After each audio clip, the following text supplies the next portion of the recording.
Welcome, I'm Rebecca Eastwood and I work at CTI. In this session, I'll be talking to a member of CTI's alumni, Sue Belton, as she discusses her journey into making coaching a career. When she started as a coach, she realized that she had needed to do it full time. She needed to focus on how to run a successful business, and having been an employee her whole life, she had zero business experience and had to learn fast. And so since then, Sue's been voted Best Female Entrepreneur, Best Coach. Her book, Change Your Life in 5, was nominated for Best Self-Help Book. And her podcast, Changemakers, has been downloaded in 28 countries. So Sue, lovely for you to join us today. Thank you. Many people go into coaching as a passion. So how do you take that passion and approach coaching as a career? You know, what are your tips into turning it into a business? What timeline should people start to look at when they're planning that business? I would say you need to be spending actually more time on building a business than you do on your coach training. So I actually what I did was I started setting my business up right after fundamentals. So I took my first client from fundamentals. She became a client. I started building my business through Outcall and certification, because that was a bit, and when I started, it was 2008. So it was in mid-recession as well. So that was the big thing, really focus on the business as well as the coaching. And at that point, when you've not got a ton of clients, there's no excuse not to be focusing, I would say, about 80% of your time on business building. So what it looks like is really getting clear on the big picture, where you're headed. So this is where fulfillment comes in. You know, work with your coach and mentor. What's the 2-year vision or 3-year vision, whatever that is, and then reverse engineer. So that's the long-term vision. What's the medium term? What's the short term? And then what goals do you need to be hitting to get there? So it's really about zooming out and then zooming back in, but really do that work rather than thinking, oh, I just get clients here, oh, I just do this. It's really, you know, because most of us leave a corporate job to create a new way of living, earning money, as well as doing the beautiful work. So it's really important to focus on that. How many clients should people consider taking on at one time, in your opinion? Again, this goes back to the vision. So depending on how much money you need to earn or want to earn, depending on who your client base is, who you want to work with, depending on whether you're doing one-on-ones, depending on whether you're doing corporate, private, group, team, map that out, go into detail, and then it's about how many clients you're going to be doing. Also, super important, always been important for me, is how many hours you want to be working in a week. So all of those factors will determine how many clients. So it's not like a cutout for everybody, but again, really do that work. Take the time looking at all of those pieces. They're super important. And what would you say the structure needs to look like? What does it look like for you in terms of whether you speak to clients online, on Zoom calls, for example, on site, on the phone? So I've been in business 15 years. So I have got it too. And this is what works around my family and my life. So I work about 30 hours a week. Mondays and Tuesdays, I don't see clients. Mondays, I don't see anyone. So that's my big picture, business strategy, outreach day, working on my business, not in my business. So that's 15 years later. You still need to be doing 20% of your time on the business. And then what I do is I have clients booked in for Wednesday to Friday. And on Tuesdays, I will do some outreach, networking, lunches, things like that. But then I've concentrated, because you don't want to be flitting between too many things, especially if you need to be doing thinking stuff, designing programs, marketing. You don't want your brain to have to switch too much between client sessions, because you're in a different zone between the two things, because that will absolutely exhaust you. And what are the most important marketing elements a coach should focus on when they're starting out in their career? So in terms of marketing, it needs to be completely focused on who your clients are. So you need to know who they are specifically, where they hang out, what their pain points are, because people only come to coaching to solve pains. They do not come for a nice chat, and they certainly won't pay for a nice chat. So get super clear on all of that, and then how working with you can help them solve those pains and how you specifically do that. So in all your marketing, all of your messaging, any social media post is about giving value and how you can specifically help them with their pains. So that's why niching is really important and helpful, rather than just being a generalist out there. Can you talk more about niching and what that means and what that looks like when you're starting out? How do you choose the niche that you go into? You know, I used to pick clients up at bus stops everywhere that I went, all of that. But what I soon discovered quite quickly was who I loved working with and what their pain points were. So I started working privately with clients, and they were high achievers, super successful, burnt out at that point in their career, in their life. They didn't know what to do. They were unsatisfied, and they just didn't know what to do about it and what next. So I suddenly started to realize, and because of my personality, who I am, you basically attract people like you and that have gone through the similar stuff as you. So I worked that out quite quickly. I got a business mentor, business coach, did all of that quite quickly. So really focused down. And I know a lot of people are scared of niching, but do remember that even if you've got a niche, you will attract other people as well. But unless you've got a niche, you don't know who you're speaking to, and you don't know what you're speaking to them about.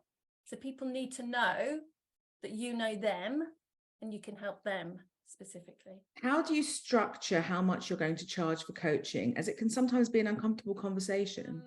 I think starting out, it's always an uncomfortable conversation because we all have money saboteurs. So one of the key things I advise all coaches to do, and I work with my mentees around, is that what is the money saboteur? What's the limit you're putting on it, and what you make that mean?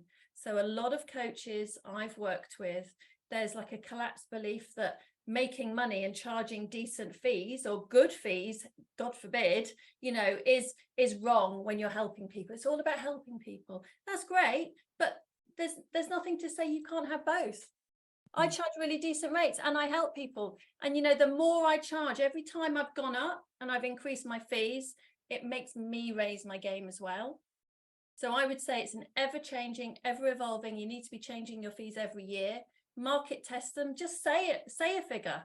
You know, put out a crazy figure. See what happens. Offer people different routes to you.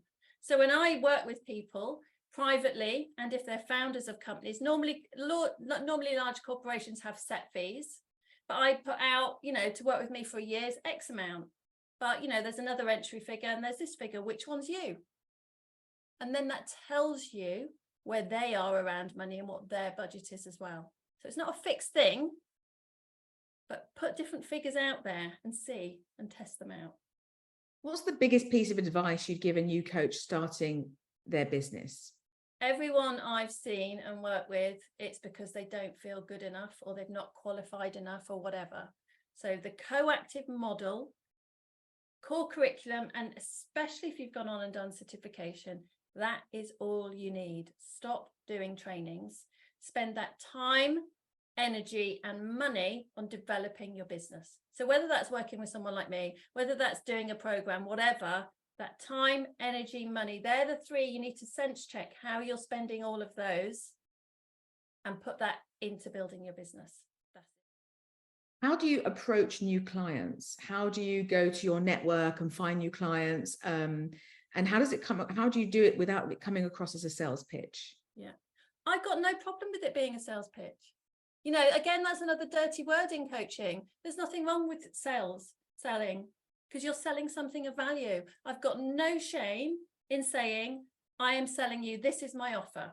So on the bottom of most of my posts, now I'm getting to do all of it, here's something of value.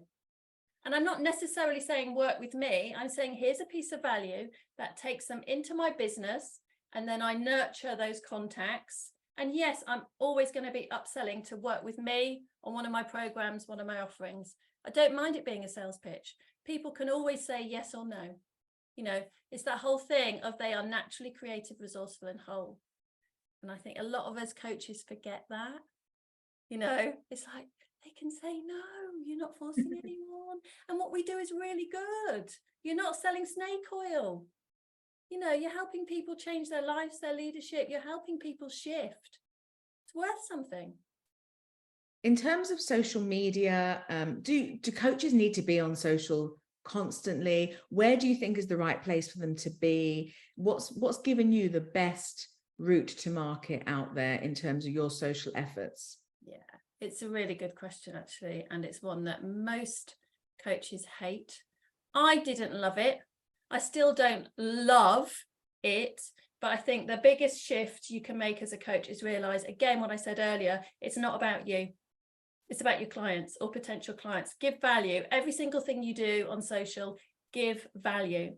So it's not about you. The second thing is find out where your people are. So I'm focused on LinkedIn. I only write one post a week, and I share my business partners post as well. So I only write maximum 2 pieces of content a week. Go and be commenting on others. I could be better at that for sure. But really, it's free marketing. Apart from your time and energy, it's free marketing, and you'd be daft not to do it, because how else are people going to find out about you apart from through referrals, immediate contacts? They're all brilliant, but being out there is absolutely essential. So you just, having written the book and having a successful podcast, do you think those 2 elements, do you think everyone needs to start sort of thinking about their big thing that they're going to be doing as well as, you know, as part of their business? Does it help you open doors? yeah, I would say rather than their big thing, I think coaches starting out need to be thinking about their little thing. So what that is a lead generation magnet. So coaches need to be thinking about a little quick hit of dopamine they can give people, a quick fix, like a top 10 list, or, you know, top tips, or whatever it is, or like a nice little 30-minute webinar they can record and stick on there. So a little thing that will put them in front of their audience and will have those people feed into their product ecosystem, as it's known. So it leads up to their big program, because it's a big step to ask someone from going from 0 to working with you for a few £1,000s. So you need to give them little things of value to feed them towards that and nurture them towards that, so they get a taste of you. So rather than big, be going small to start out with. To wrap up, what are the top 3 things that you would say are really important when considering starting your own business? Yeah. Really get your head around the fact that a business's job is to make money. Get your head around that. Yes, we're doing it for our purpose, in line with our vision, our purpose, what we left our jobs for. But number 1, get your head around the fact a business's job is to make money. So you really need to focus on that. Unless it's a hobby for you, it wasn't for me. You know, I have to earn money. So secondly, get over yourself, work through your saboteurs, work with someone who's a few steps ahead of you that you think, yeah, that's where I want to go. So work with someone who's worked out a load of those processes, systems, got over their stuff. Work with someone, invest in it.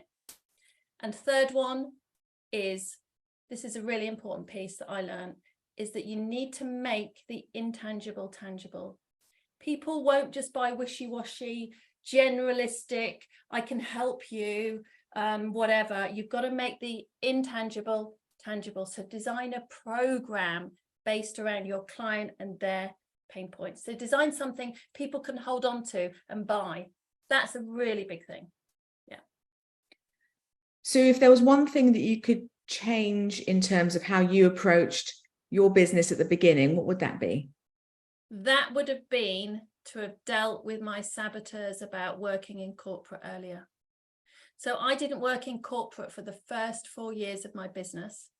And because I was a single parent starting out on my own. And because I needed to earn so much money, what that meant was I had like 35 clients, and I burnt myself out quite quickly. So it would have been to deal with my saboteur around that.